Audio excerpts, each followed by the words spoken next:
Capítulo 36, os versos de 22 a 32. Profeta Ezequiel, capítulo 36, os versos de 22 a 32. E não apenas até o 28, como estava anteriormente mencionado. Vamos até o 32. Eu gostaria de, nessa noite, conversar com você, olhando para esse texto, pensando sobre um novo propósito, um novo propósito. Diz-nos a palavra do Senhor. Dize, portanto, à casa de Israel, assim diz o Senhor Deus, não é por amor de vós que eu faço isto, ó casa de Israel, mas pelo meu santo nome, que profanastes entre as nações por onde fostes. Vindicarei a santidade do meu grande nome, que foi profanado entre as nações, o qual profanastes no meio delas. As nações saberão que eu sou o Senhor, diz o Senhor Deus, quando eu vindicar a minha santidade perante elas. Tomar-vos-ei de entre as nações, e vos congregarei de todos os países, e vos trarei para a vossa terra. Então aspergirei água pura sobre vós, e ficareis purificados. De todas as vossas imundícias e de todos os vossos ídolos vos purificarei. Dar-vos-ei coração novo, e porei dentro de vós espírito novo. Tirarei de vós o coração de pedra, e vos darei coração de carne. Porei dentro de vós o meu espírito, e farei que andeis nos meus estatutos, guardeis os meus juízos, e os observeis.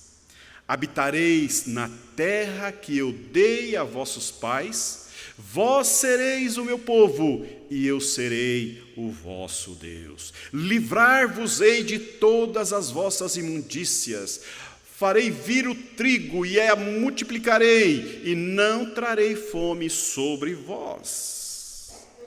Multiplicarei o fruto das árvores e a novidade do campo, para que jamais recebais o opróbrio da fome entre as nações. Então vos lembrareis dos vossos maus caminhos e dos vossos feitos que não foram bons. Tereis nojo de vós mesmos por causa das vossas iniquidades e das vossas abominações. Não é por amor de vós, fique bem entendido, que eu faço isto, diz o Senhor Deus. Envergonhai-vos e confundi-vos por causa dos vossos caminhos, ó casa de Israel. O profeta Ezequiel, além de profeta, possivelmente ele foi sacerdote. Seu pai era sacerdote. Ezequiel foi levado quando do cativeiro de Joaquim, em 597.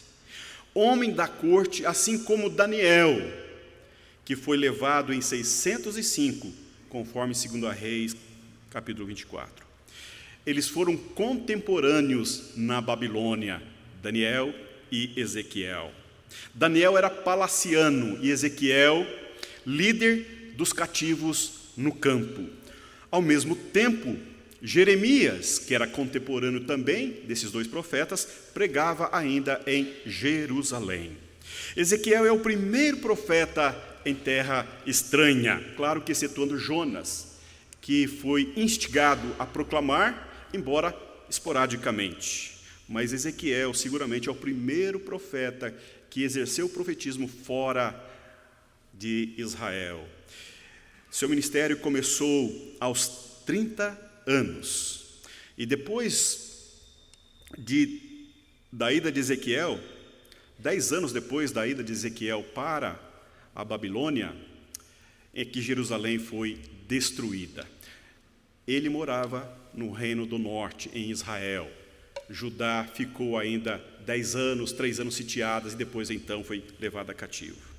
Ele começou no 5º ano do cativeiro do rei Joaquim e foi até o ano 27. No espaço de 22 anos, ele exerceu o profetismo em terra estranha. Seu ministério foi até os seus 52 anos. A sua esposa faleceu antes da queda de Jerusalém, como um símbolo da queda da cidade. E quando nós olhamos para esse texto, uma coisa nos chama a atenção, que Ezequiel, ele profetiza, ele fala a casa de Israel em terra estranha. Ele abre a sua boca e ele pronuncia a palavra de Deus como boca de Deus em um tempo de grande dificuldade. Eles estão fora da sua terra, são cativos na Babilônia, são escravos na Babilônia. Um tempo de secura, de deserto espiritual.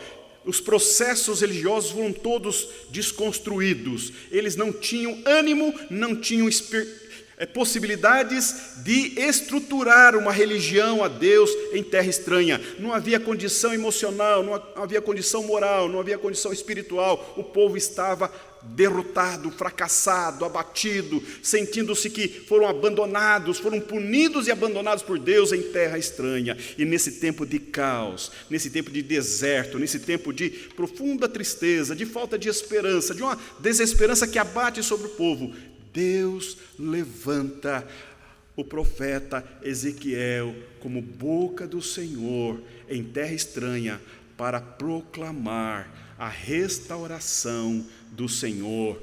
Não talvez para todo o Israel que foi para o cativeiro, porque seguramente muitos já haviam abandonado a sua fé, mas havia o que os biblistas vão dizer dos remanescentes, aqueles que foram com a alma pura, com o coração integrado no Senhor, foram colocados e foram deportados juntamente, mas eles mantinham no coração, na alma, um desejo, um anseio, ainda que remotamente, mas de retomar, de recomeçar, de ouvir a voz de Deus, de ouvir Deus falar. E a estes remanescentes, a esses poucos que estavam na Babilônia, ainda estavam sendo tocados pela palavra de Deus através do profeta Ezequiel. E então, uma das coisas que ressalta nas profecias de Ezequiel é que ele fala da glória do Senhor.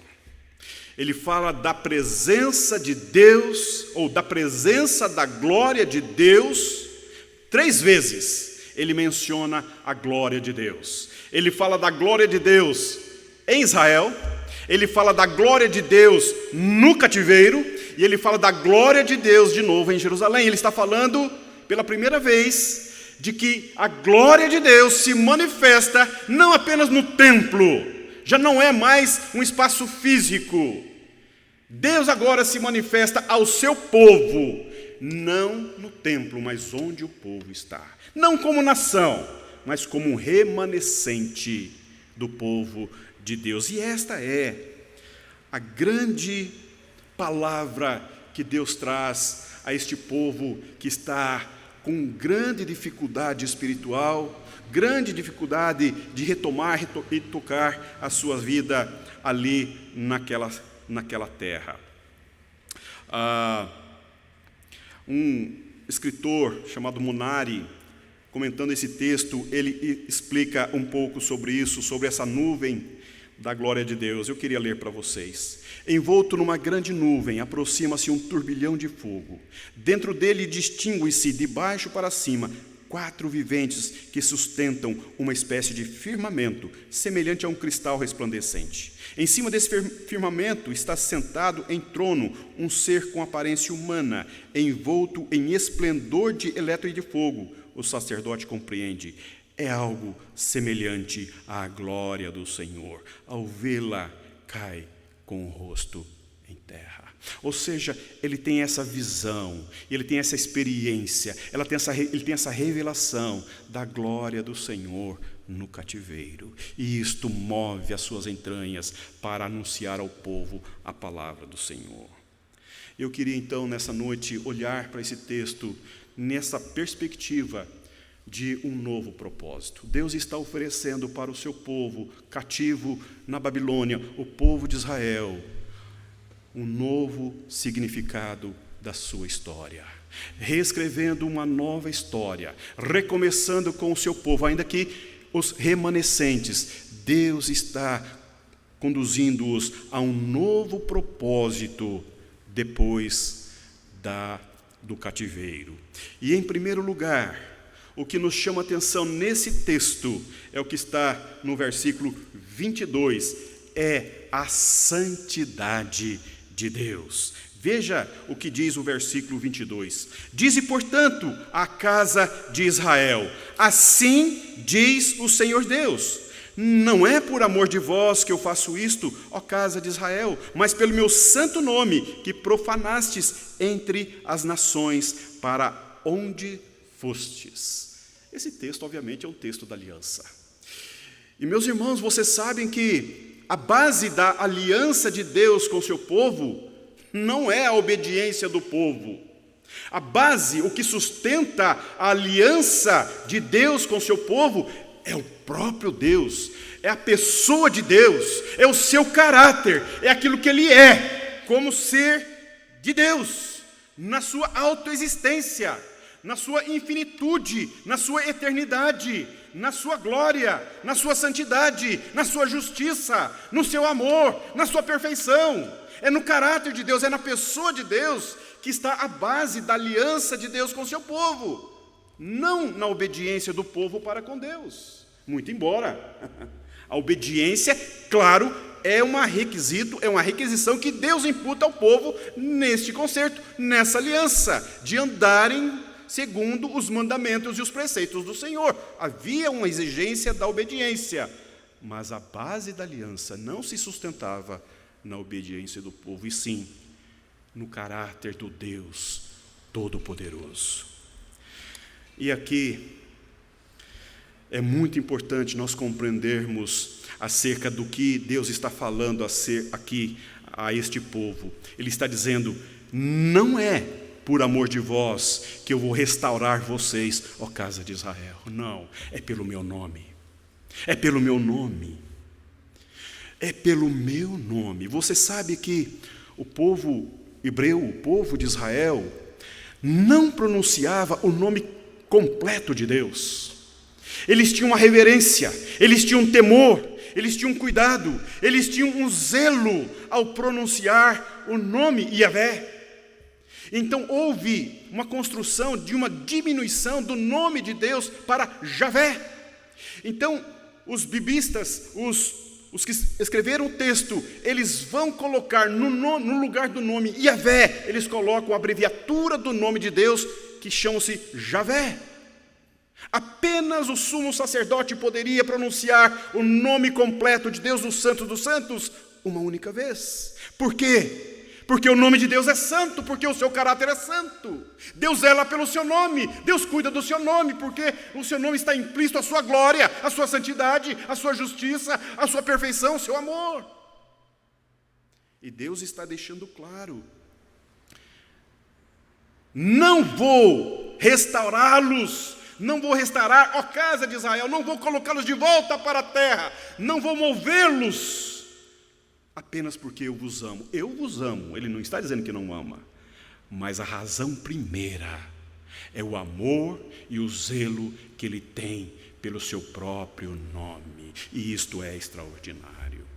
2 Crônicas, capítulo 7, versículo 14, quando Salomão consagra o templo, aquele belo, magnífico templo, o primeiro templo foi consagrado, ele vai orar ao Senhor, dedicando aquele templo, aquela casa, e então Deus vai responder no capítulo 7, versículo 14, ele vai dizer: se o meu povo, que se chama pelo meu nome, se humilhar, orar e me buscar e se converter dos seus maus caminhos. Deus está dizendo: eu selei o meu nome em vocês.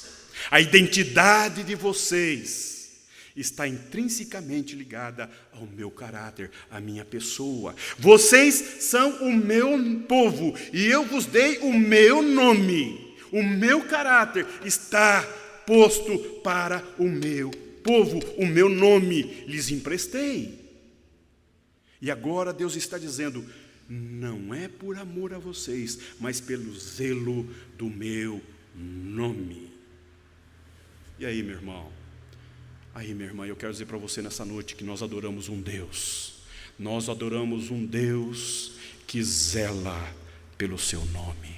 Um Deus que não divide, não reparte a sua glória com ninguém. E Ele é santo, Ele é puro, Ele é glorioso e Ele não lida com a maldade. Deus zela pelo seu nome. A fidelidade de Deus é para consigo e para com a sua palavra. E é pela fidelidade de Deus que Ele tem pela sua palavra e pelo seu nome que Ele está agindo em favor do seu povo. Não é pela obediência, pelo contrário. Porque aqui eles estão recebendo um duro castigo, um penoso castigo.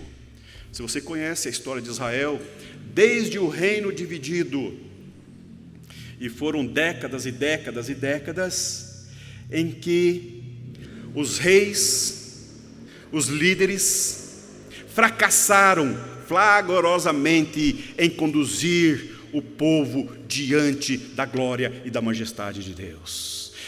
Muitos reis, especialmente os reis do reino do norte, Israel, eles profanaram o templo. Eles promoveram perseguições ao povo de Israel. Eles mataram os profetas, eles perseguiram os profetas. Eles fizeram calar profetas. Isaías diz que ele foi cerrado ao meio. Eles não deram atenção ao Deus da aliança e à palavra do Deus da aliança. E por longos anos, e por muitos anos, e por sucessivas dinastias, o nome de Deus foi vituperado, foi ignorado. Eles introduziram diversos deuses, diversos ídolos. Eles chamaram o povo para adorar outros deuses, a colocar postes ídolos, enfim, uma infinidade de afrontas ao Deus de Israel, ao Deus de Judá. E os profetas estavam todo o tempo como boca do Senhor, alertando, anunciando, advertindo e anunciando o castigo de Deus. E ele chegou, e quando ele chegou, a ira de Deus abateu-se sobre o povo. E agora eles estão abatidos, sofrendo o duro castigo da mão pesada do Senhor. E nessa hora, Deus vai dizer: eu vos amo, mas eu amo a mim. E é pela minha fidelidade, é pela fidelidade que eu tenho para comigo, para com a minha palavra, que eu vou restaurá-los. Isso, com certeza, dá-nos temor, mas também dá-nos profunda paz. Profunda paz. Deve mover o nosso coração a uma viva esperança de que não é pelo nosso desempenho que nós seremos salvos. Não é pelo nosso cumprimento das exigências, viver o tempo todo nos princípios da palavra de Deus, porque somos pecadores, porque erramos, porque nos equivocamos, porque cometemos deslizes, porque a nossa natureza é decaída, não conseguimos acertar o tempo todo. E Deus nos acolhe, e Deus lida com o seu povo, e Deus lida conosco, porque Ele zela em cumprir os seus propósitos e os seus desígnios na vida do seu povo. E isto é extraordinário. Veja o versículo 23, ele vai dizer: vindicarei a santidade do meu grande nome, que foi profanado entre as nações, o qual profanastes no meio delas. As nações saberão que eu sou Deus, diz o Senhor Deus, quando eu vindicar a minha santidade perante ela. O que é este verbo vindicar? Vindicar é reclamar, exigir a restituição de, recuperar, exigir o reconhecimento de, defender. Deus está dizendo: eu vou reivindicar, eu vou exigir, eu vou defender e eu vou recuperar a minha glória que vocês profanaram diante das nações. Em outras palavras, Deus está dizendo: para as nações, o que é delas está guardado. Agora eu vou lidar com vocês.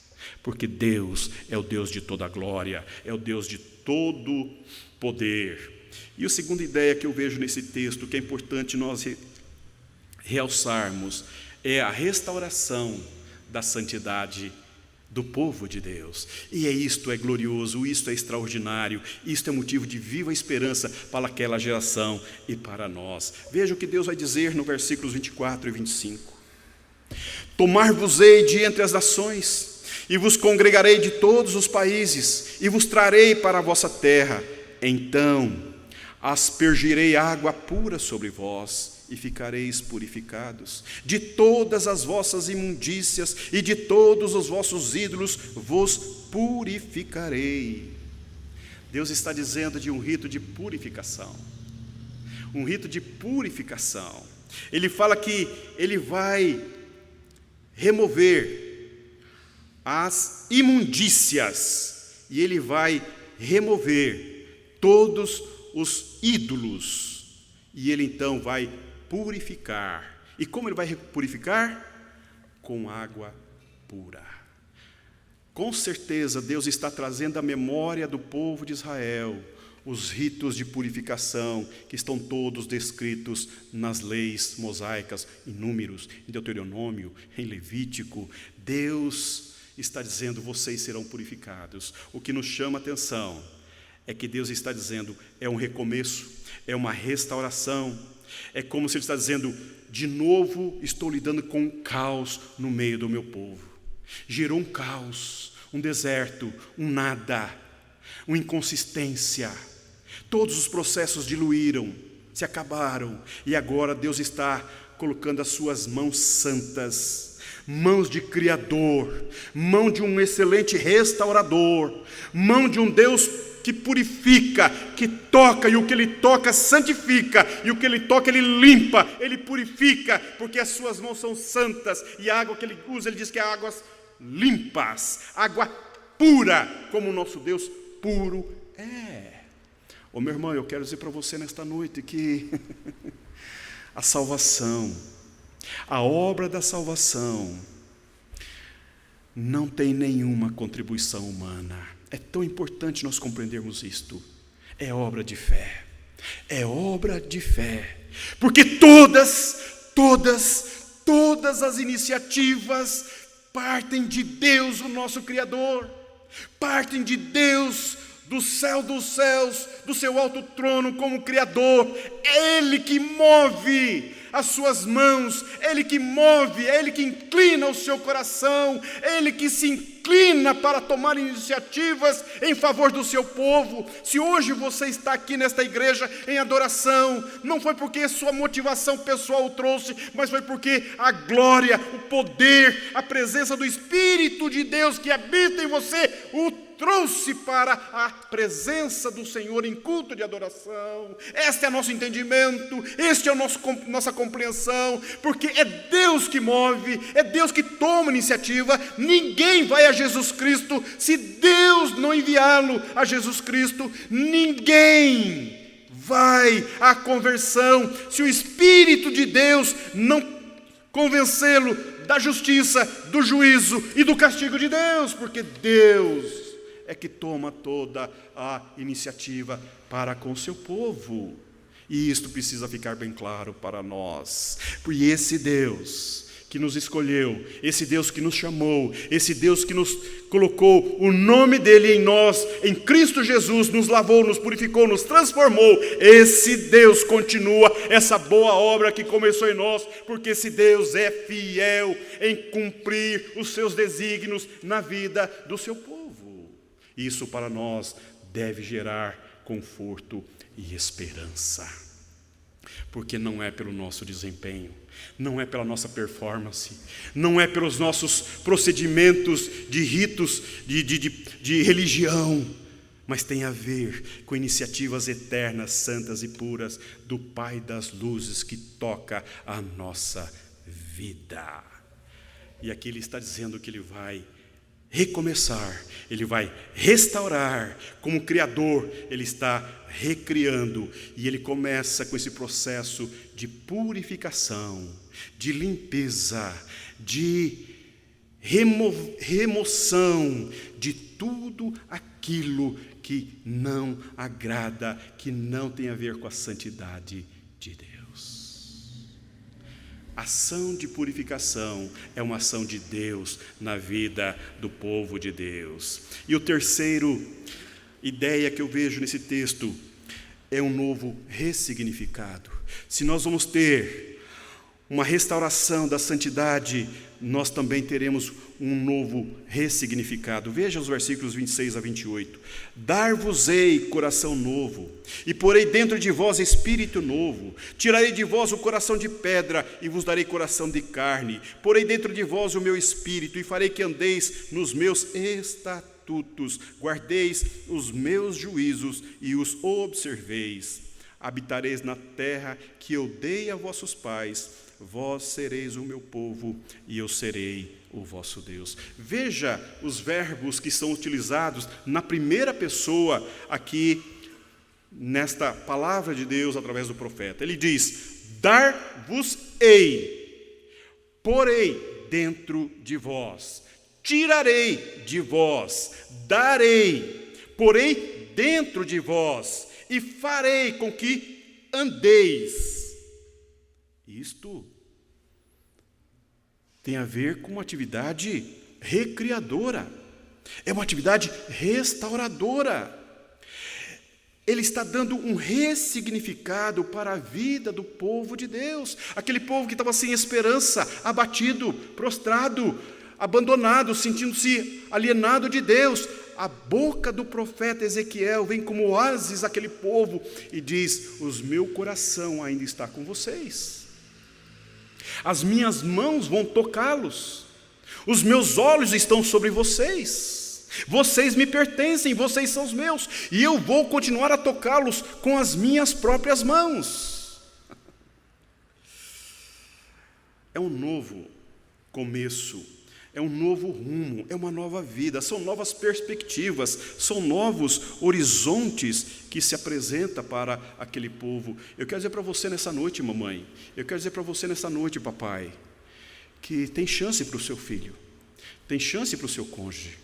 Você que educou seu filho na palavra de Deus, na escola dominical, você que levou-a a um conhecimento da palavra de Deus, que educou os seus filhos na presença de Deus, você que encaminhou até a adolescência, o quanto você pôde encaminhar o seu filho, a sua filha, o seu neto, a sua neta, eles caminharam com o povo de Deus. Eu quero dizer para você que tem esperança para eles, tem esperança para eles, embora hoje talvez eles estejam distantes, alienados, com o coração quebrado, com o coração de pedra, insensíveis, irremovíveis dos seus propósitos, dos seus projetos de vida. Há esperança para eles, porque não depende deles, não depende dos nossos filhos, não depende do seu cônjuge, não depende do seu neto, depende única e exclusivamente do Deus da salvação, do Deus que envia o seu Espírito ao coração do seu povo. E esta é uma grande esperança a todos nós nessa noite. Quero dizer para você que eu oro quase que toda semana com mães ocupadas, preocupadas com seus filhos. Nesses tempos de pandemia, uma das coisas que eu mais acompanhei e ouvi é choro, é lamentação de pais porque os seus filhos estão fora dos caminhos do Senhor. Vós, amorosas, dedicadas, tementes ao Senhor, choram, se entristecem por verem seus filhos, seus netos distantes do Senhor, da palavra de Deus, distante da comunidade da fé. Eu quero falar para você nesta noite, eu quero falar ao seu coração nessa noite, eu quero alfinetar a sua consciência nessa noite. Me permita aplicar esse texto a você, meu irmão, a você, minha irmã. Volte para casa, volte para casa. Você que sabe que está no lugar errado, você que sabe que está vivendo a vida errada, você que sabe que tem a consciência alfinetada pelo Espírito de Deus que você está vivendo uma vida que não é para você, ocupando um espaço que não é para você, vivendo com pessoas que não são as pessoas que Deus pensou para você, conduzindo-se por caminhos que não são os caminhos do Senhor. Eu quero dizer para você nesta noite: Deus mantém os seus olhos sobre você. É hora de você voltar, é hora de você dar meia volta, é hora de você prostrar-se corajosamente, é hora de você tomar uma decisão clara, definitiva na sua vida, é hora de você ouvir a voz de Deus, é hora de você perceber a presença gloriosa de Deus na tua vida, quebrantar-se, arrepender-se, movido pela graça, pela mão poderosa de Deus na tua vida. Oh meu irmão, oh minha irmã, esse texto me remete àquele texto do Pai amoroso, do Pai glorioso, de um Pai cheio de amor, mas um Pai austero, um Pai justo, um Pai santo, que deu a sua herança para o filho mais novo, e ele saiu de casa desperdiçando toda a sua vida e a sua fortuna com coisas inconvenientes, vivendo inconvenientemente, vivendo, diz o texto, dissolutamente, e tornou uma vida paupérrima, pobre, miserável. Viveu até comer comida indigesta. E aí então, nesse caos, nessa situação aguda, crônica, ele diz: levantar-me-ei, e irei ter com meu pai, e dir-lhe-ei: Pai, pequei contra o céu e contra ti. Eu quero dizer para você, meu irmão, que nós somos muito hábeis como cristãos a nos esconder de Deus. Somos hábeis. Nós encontramos as mais criativas desculpas para escondermos-nos de Deus, para fugirmos da presença de Deus. Nós somos hábeis, nós encontramos desculpas tão bonitas e tão auspiciosas para demover aqueles que nos confrontam para uma retomada. Eu sei o que eu estou dizendo, você sabe o que eu estou dizendo, e para você que talvez esteja aqui nessa noite, está aqui conosco, mas o seu coração está distante do Senhor. O seu coração precisa ser também tocado, também tirado, também receber um coração novo. Você que está me ouvindo nessa noite, eu quero dizer para você, com toda a força da minha alma, com todo o desejo do meu coração, os olhos de Deus estão sobre você. É hora de voltar. Você está vivendo a vida errada, você está se conduzindo por lugares errados, não é a vida que Deus pensou para você. Pense nisto e que você tome uma atitude graúda, consistente, corajosa diante do Deus da tua vida. Pare de se esconder de Deus. Aliás, o primeiro Adão, o primeiro homem assim viveu, não é? Estava nu, envergonhado, abatido e foi se esconder de Deus. Deus sabe onde você está. Deus vai achá-lo, Deus vai procurá-lo, Deus vai encontrá-lo e Deus vai chamá-lo. Preste atenção. Eu quero dizer isso para você e quero dizer para você, mamãe. Continue orando pelo seu filho, continue orando pelo seu cônjuge, continue orando pelos seus. Não demova os seus joelhos do chão para clamar, para suplicar, para interceder por aqueles a quem você ama, porque todas as possibilidades estão diante do Deus que tem um nome a zelar e um nome a ser glorificado na vida do seu povo. Não depende de nós, é ação exclusiva de Deus, do Espírito de Deus. E esta situação em que ele vai dizer: porei dentro de vós o meu espírito, e farei com que andes nos meus estatutos. Se há uma garantia da nossa pertença a Deus, é o Espírito Santo que fala em nossa consciência. É o poder do Espírito que geme, como diz o apóstolo Paulo, dentro de nós com gemidos inexprimíveis, Porque às vezes nós não sabemos como orar. A nossa fraqueza, a nossa debilidade, a nossa inconsistência é tamanha que o Espírito de Deus move as nossas entranhas e Ele intercede por nós. Fique em paz, mamãe, fique em paz, papai. E Deus vai dizer: eu quero resgatar a identidade de vocês como meu povo. Fiz o versículo 28, a parte B. Vós sereis o meu povo e eu serei o vosso Deus. E aí, nós temos a santidade de Deus, a santidade do povo de Deus, um ressignificado, uma mudança, um novo propósito, agora uma nova realidade. O profeta Ezequiel está trazendo essa palavra de Deus a um povo que está abatido. Se você pega o capítulo 37, que é o mais conhecido do profeta Ezequiel, em que fala do vale dos ossos secos, você vai ter uma ideia da condição da alma daquele povo que está perecendo sem Deus em terra estranha. Assim também perecem muitas ovelhas do Senhor. Assim também perecem muitos filhos nossos que são ovelhas do Senhor, que estão alienados de uma relação profunda, de uma relação de cuidado, de uma relação de pastoreio com o Deus da nossa vida, com Deus da nossa família. A nova realidade. Ele vai dizer: livrar-vos-ei de todas as vossas imundícias, farei vir o trigo e multiplicarei, e não trarei fome sobre vós, multiplicarei o fruto das árvores e a novidade do campo, para que jamais recebais o opróbrio da fome entre as nações. Então vos lembrareis dos vossos maus caminhos e dos vossos feitos que não foram bons, tereis nojo de vós mesmos por causa das vossas iniquidades e das vossas abominações. Não é por amor de vós, fique bem entendido, que eu faço isto, diz o Senhor Deus. Envergonhai-vos e confundi-vos por causa dos vossos caminhos. Se me permitem, quero trazer um relato pessoal. Quando Deus converteu meu coração, eu era filho de crente. Nasci numa relação profunda de amor, de cuidado, dentro de casa. Meu pai foi meu primeiro pastor, minha mãe foi a minha professora de escola dominical por muitos anos, desde o meu nascimento.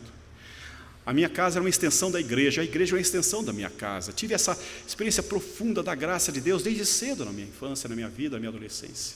Mas, na minha adolescência, eu quis conhecer novas experiências. Eu quis, quem sabe, ter um novo estilo de vida, copiando os meus amigos, indo atrás de meus amigos, vendo um novo estilo, um novo jeito de levar a vida. E eu sei o que a minha alma experimentou. Eu conheço o deserto de uma vida sem uma experiência profunda da presença de Deus. Até que Deus encontrou-me. Porque Jesus nunca esteve perdido. Quem estava perdido era eu. Por isso que é Ele que nos encontra. Não somos nós que encontramos a Jesus. Não somos nós que aceitamos a Jesus. Não somos nós que vamos a Jesus. É Ele que vem a nós. É Ele que nos encontra, porque nós estávamos perdidos. As iniciativas são de Deus. Por isso, nós devemos ter profunda paz com relação à nossa salvação e também com relação àqueles que são do Senhor, daqueles que são do Senhor, que estão na nossa família, que caminham conosco, que são alvos das nossas orações. Ainda há esperança para eles. Eu estava dizendo a minha experiência.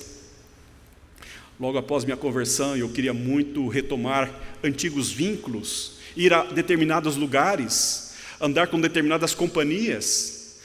E aquele apego saudoso, aquela vontade de estar em lugares que antes eu ia com muita frequência. Tudo mudou, tudo mudou. Não sentia nenhuma alegria, nenhuma satisfação, nenhum prazer. Aqueles lugares já não comunicavam nada de bom para o meu coração e para a minha mente, porque Deus me deu um coração novo. Porque Deus renovou o meu espírito. Porque o Espírito de Deus que habita em nós é o Espírito que tem ciúmes, Esta é uma palavra muito singela, humana, para descrever o zelo que Deus tem pelo seu povo, porque no meio do seu povo o nome de Deus está implícito. Eu quero dizer para você, minha irmã, eu quero dizer para você, meu irmão, nós precisamos consagrar-nos ao nosso Deus. Nós precisamos consagrar-nos, o nosso casamento, os nossos filhos, os nossos bens, aquilo que somos, aquilo que temos, aos pés do Senhor. Nós precisamos fazer o caminho de volta com todo temor, com todo amor, rendendo-nos, entregando-nos, reconciliando-nos no coração, no espírito, na alma, com o Deus da nossa vida, porque Ele é zeloso pelo seu nome.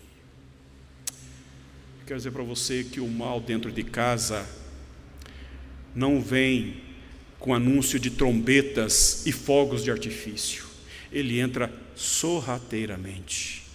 Ele entra mansamente. O mal entra imperceptivelmente para muitos crentes incaustos.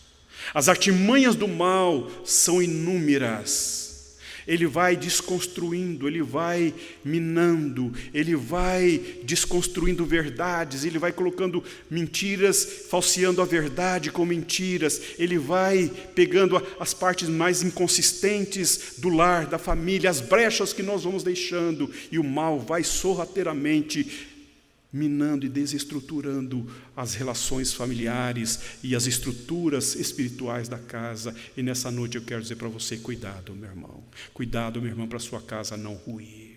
Cuidado para que a ruína não seja grande dentro do teu lar, dentro da tua casa. Cuide do seu cônjuge, cuide-se, cuide do seu filho, cuide de sua filha. Consagre-se ao Deus que é zeloso pelo seu nome. Este é o Deus da nossa aliança. Esse é o Deus que, de zelo por nós e por zelo pelo seu nome, Ele enviou o seu próprio Filho, o seu único Filho, o seu primogênito Filho, unigênito Filho, para morrer naquela cruz, para resgatar a sua vida e a minha vida para a eternidade com Ele. Que Deus te abençoe. Que Deus nos abençoe. Vamos ouvir uma vez mais o coral, preparando-nos para a ceia do Senhor.